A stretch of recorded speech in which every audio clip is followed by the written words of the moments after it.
Right, everyone. This was actually a video I wanted to make for World Haemophilia Day, and I was encouraged, which obviously I never got a right to doing it, but I was also encouraged by Kubis. He's planning a trip for Mount Kilimanjaro. He's a fellow haemophilia brother, and he's going to go climb it, and well done, brave man to tackle that. So he posted something also just showing injection. He challenged me to also kind of like show as well. So that's what I'm going to do. Got a bleed this morning. A little bit of my hand over here. I don't know if you can see that. You can see that little bulge forming there. I'm not just pushing it up. It actually really is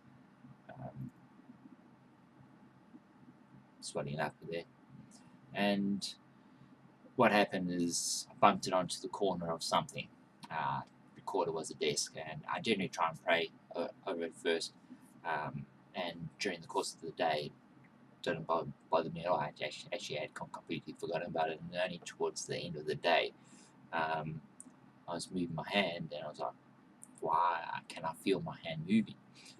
Strange thing about bleeds is normally with your joints and that, you tend to not realize how you're moving them. Your knees, your feet, it just kind of comes naturally. You kind of feels like they're not there. It's only when they're injured, when you move, you go, why is it hurting when I move? And that's one of the things for a bleed. When I first bumped it, I kind of like knew straight away that feeling of a bleed, which is like a warm, tingling sensation. And so as I say, I prayed over it, forgot about it, thank God, yay, no bleed, and then forgot about it for the rest of the day until this evening, where moving my fingers, the tendons, I can kind of go, it's hurting, it shouldn't be hurting, it's a bleed, and it can swelling up. I can choose to leave it, I can put some ice on it and hope that it will go away, and history has shown me that it probably won't. So, I'm going to show you my medicine. This is a nice little carry pack, and comes in a whole bunch of vials. Normally it comes in a blue box, so I'm going to drop it down so you can actually see my gorgeous face anymore. I take 1,000 units for a bleed like this. 1,000 units will push me up to 30%. My body has nothing in it of factor 8. And you got 13 clotting factors typically in your body, and for me, factor 8 is non-existent. I've got like 0.02%. So that's classed as a severe haemophilia. So we've got our water. This is the dried up concentrate. Let's see if we can show you. Already lighting in that. And this is made from human plasma, so blood. They extract the plasma from the blood. It takes quite a lot of donations of blood to create this product. What I'm doing is, because this is kept in the fridge to keep it nice and safe and cool, the water is kept in there. You don't have to keep it in there, but I just keep it all together. So I'm just going to warm this up. I'm actually just going to put it under my leg, so that just gets up to body temperature. If it's cold and you're injecting, you can actually feel the tingliness going up. It's not ideal. You should get it up to body temperature first. So yeah, we've got our little mixing needle, syringe, and then this is the butterfly. And yes, you will probably see blood. So just warning that I'll give you a heads up about that before it hits there. And that's all I need from this pack. So we can put this away. Don't need that anymore. Right. As I say, this will boost me up to 30%, which is sufficient to stop this bleed. For major bleeds, I'll go up to 100%, which is 3,000 units. If it's and not major, but not quite so major. Yeah, kind of hard to explain that, but you tend to learn what works. I would either treat with 2,000 or 1,500 units. Now I'm under Kurbis because he was untidy. He was leaving needles lying around. So I'm going to make extra effort that I don't do that. I keep some good practice. I'm going to try to keep to also what I would normally do in mix. This is the table that I find comfortable at mixing currently right now, and got a little tourniquet and a plaster. I keep on forgetting these things. Yeah, some of you who know me and have been part of the will probably know that. Okay, so there's a little dot over there. That's the point where it's easy to break, and it's got actually a little cut. You won't be able to see it because of the camera, and you break that away from yourself. So that's your water, your infusion water. It's nice, clean, sterile water. And this is the mixing needle. This mixing needle is quite a big needle. I'm not going to inject myself with this, but it has a nice little gauze filter which prevents stuff getting inside and make sure it's all nice and clean, or filtered at least. So I'm going to draw up the liquid. Okay, and this part I always like to do, pop that off, makes me feel like a little bit of a doctor. And I push the air out. It's like there's a vacuum inside here, so the syringe would have drawn down. I'm not sure whether you saw that, but I'll do that on the next one. And always keep your needles clean and sterile. So cover them. They're sharp objects. We don't want to poke yourself, and you don't want to get any infection on that, because this is what you're using to mix with, and what you mix it with is going to go inside your body. So once again, little dot, break it away from itself, and it just snaps off. Whenever my mom does this, she has a habit of always cutting herself on the glass. Don't know why, but yeah. Okay, so once again, we draw it up. And syringe, this holds 10 mils of water inside. So in total, I'm going to inject myself with 20 mils of water. So that's 10 mils if one could see there. Okay, right. So that's my favorite part. Pop that off. I feel like badass when I do that. And you're going to see, as soon as I inject this in, it's just going to suck in by itself. And that shows the vacuum as part of the sterile heat treating, or not, chemically cleaned manufacturing process.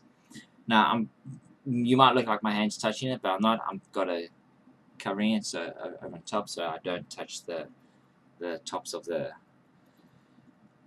bottles. Would be a good name for that. We're done with those. I'm just going to move those over there. So yeah. So this now needs to be stirred, shaken. Well, stirred and not shaken, shall we say. And you want to try and avoid making foam, but because it is a blood product, blood products always seem to foam. It's just one of those things. And we just want to get that all mixed up. I generally, when I was younger, used to infuse on average probably about once to twice a week.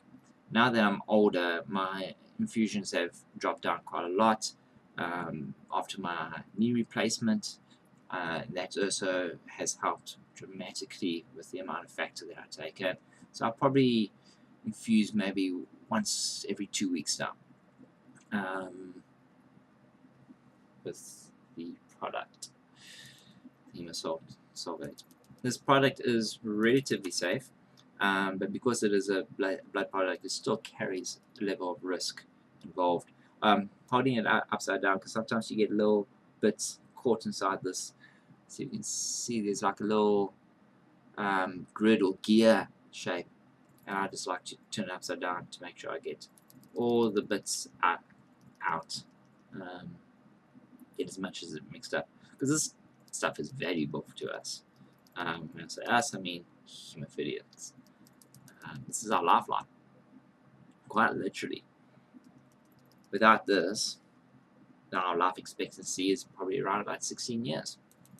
And your body gradually just gets broken down.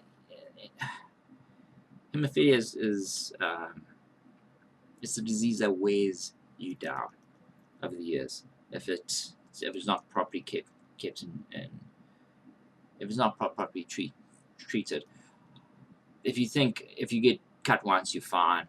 If you bump your elbow once, you're fine. But if you keep on bumping the same joint with the same elbow over and over and over again, it gets prone to injury time after time. You lose range, it starts getting deformed. So it eats away at you very slowly, bit by bit, bleed after bleed after bleed. And if you're bleeding twice a week, it's not nice. So, yeah. Okay, so now because there's a vacuum inside here, we need to release the vacuum. Otherwise, it's going to make it quite hard to draw the factor back up again.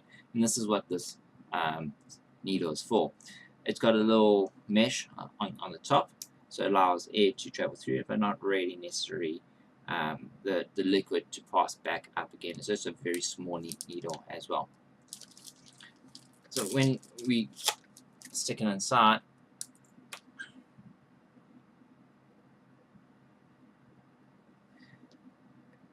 you might not be able to see it, but the foam actually starts to reduce slightly down. And as you also always keep your needles covered. Okay. The fun part is nearly going to start. I just like to let that go down. I've been really blessed with great veins. You can see I've got this lovely vein over here. This is the main vein that I use. You can generally tell the hemophilia because we'll have marks. You can see I've got a mark over here and a mark over there, and that's our main puncture wound. We tend to find our spot that we like, and we just keep on going in at that point. Makes life quite a lot easier. I've given up a little bit on my left hand. The veins become problematic, and I battle to find it. It's basically collapsed at this point. So I am trying to find a new vein, a new section, probably my arm, because I don't want to wear this one out as well. So with your tourniquet, you want to put it tight. You don't want to put it so tight that you're stopping the flow of blood completely. You still want to have some flow going in, which helps actually pop up the needles. Okay, so take out the needle. So I'm just going to concentrate a little bit here. Forgive me if I'm not talking too much. And we've released the needle, and now I can easily draw that back down into the syringe, and just tilt that also. You're not actually seeing. I like to try and get, obviously, as I say, this stuff is like gold to us, so we try and get as much of it as we can. And see if we can draw it up. And with those little gears, I like to put the mixing needle into one of those slots. I find it helps get it as much as I can. And it's quite interesting to see how other people mix, because you develop your own styles to it, your own techniques, what works for you, what doesn't work for you, what bad habits you might pick up. So we're done with those. Maybe this out of shot. It does actually make a nice little look. We don't need those anymore. So after this, yes, this will all be disposed of in a healthy manner. Okay, so this is the alcohol swab, the disinfectant alcohol swab. So do that over my hand. Obviously, if my hands were dirty, I would still wash them before that. I always do this part because we want to clean. Home treatment is a major breakthrough for any haemophilia patient when you can start treating yourself at home. It saves you from going into hospital, waiting, emergency wards, just for this simple procedure. You'll see how long this video is.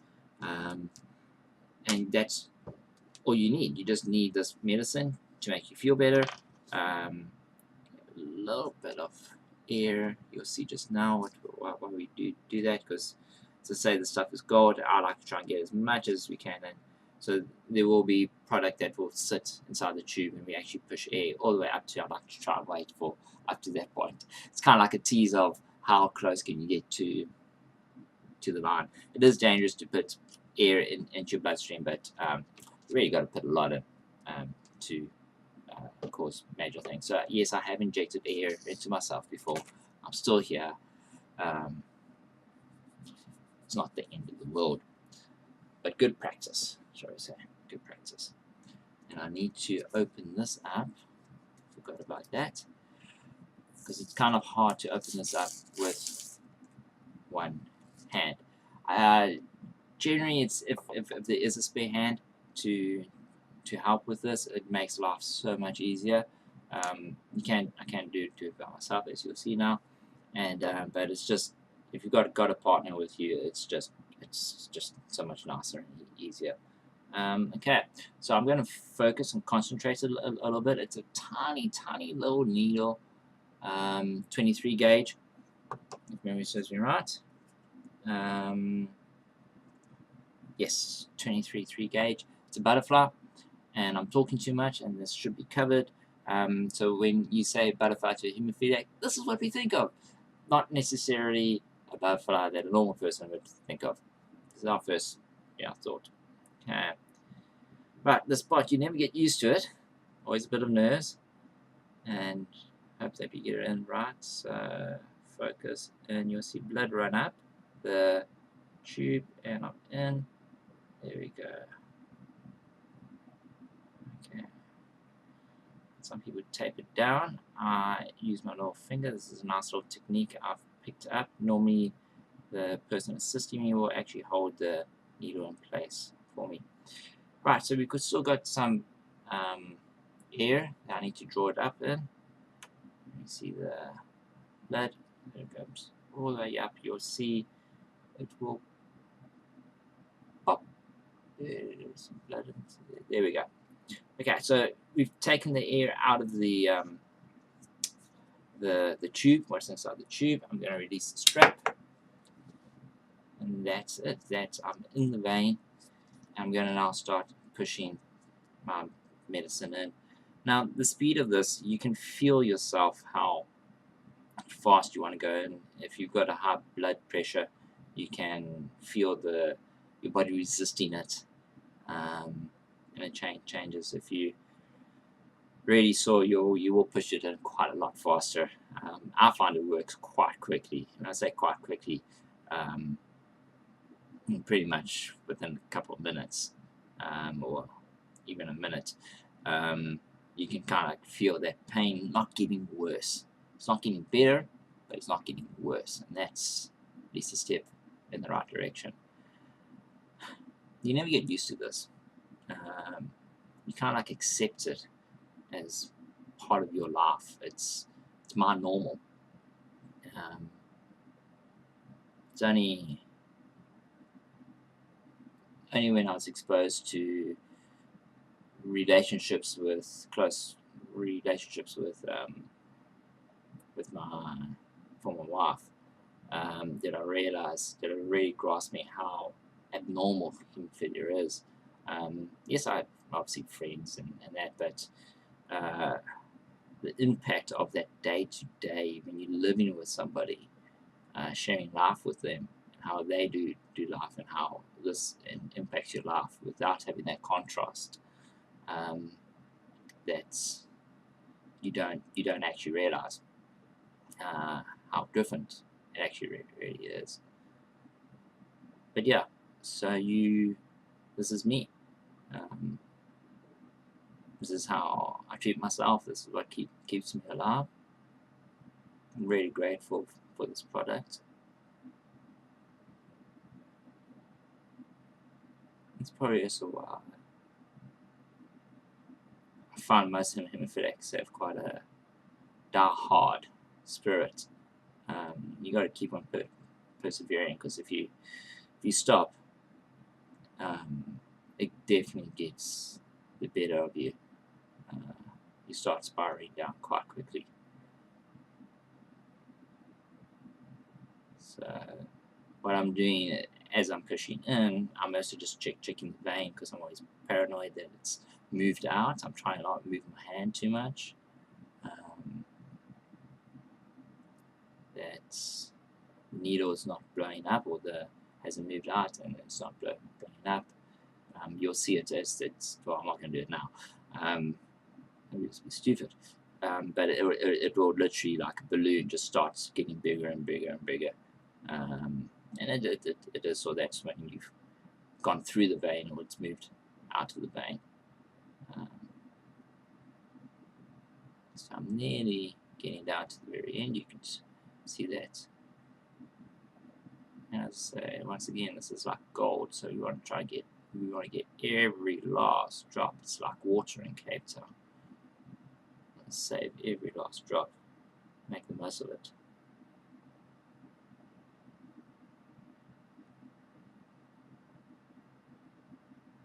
Yeah, kind of feel like I should be talking now, sharing about this medicine is covered by medical aid. I'm on medical aid, and it's covered on that. And state, it is covered by state as well. But I've got better and freer access to it. Sometimes state, the guys have to go in and wait, or it's, if you think about it, it's like a state hospital. So the end of it is actually right over there. That's close enough for me. I don't need to show off. Don't want to show off. There's a little whisper in my corner going, show off, but nah. So this part, once again, it's much easier with two people. That extra pair of hands, and I'm going to cover up this needle tip, because we don't want to poke anybody with that. Yes, so I'm going to apply some pressure onto that, and then before I put the plaster on.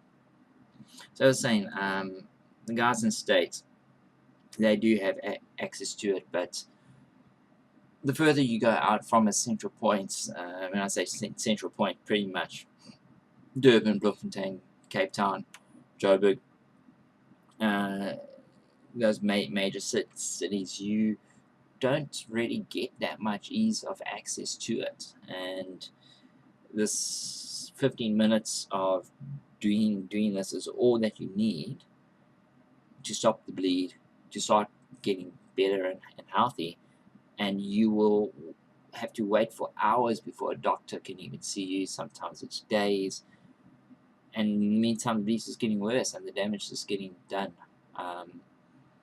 And yeah, so that's the continuous struggle from a haemophilia community, is to try and get factor to our patients, to our fellow brothers and sisters, as soon as possible. And as I shared earlier, as soon as we can start home treatment, the change in your life is amazing. It brings that normality to you. So yeah, I'm gonna put the plaster on, and then that will pretty much end the video of how I treat myself. Knock that off. So whenever you see me with the plaster, you pretty much know I've either recently just had medicine, or I've had a day or two. I generally leave the plaster on for about two days. There's a little psychological play that if you got plaster on and you've got medicine inside you, so you'll be fine. But the reality is, this will stay in my body for basically 24 hours. It's got a half-life of about 8 hours. So in 8 hours time, it will be below halfway, and then so it goes. So within 24 hours, I'll have nothing left in my bloodstream, and I'll be back to 0.002% of factor, which is pretty much nothing. Yeah. Cool. Thanks everyone. Cheers.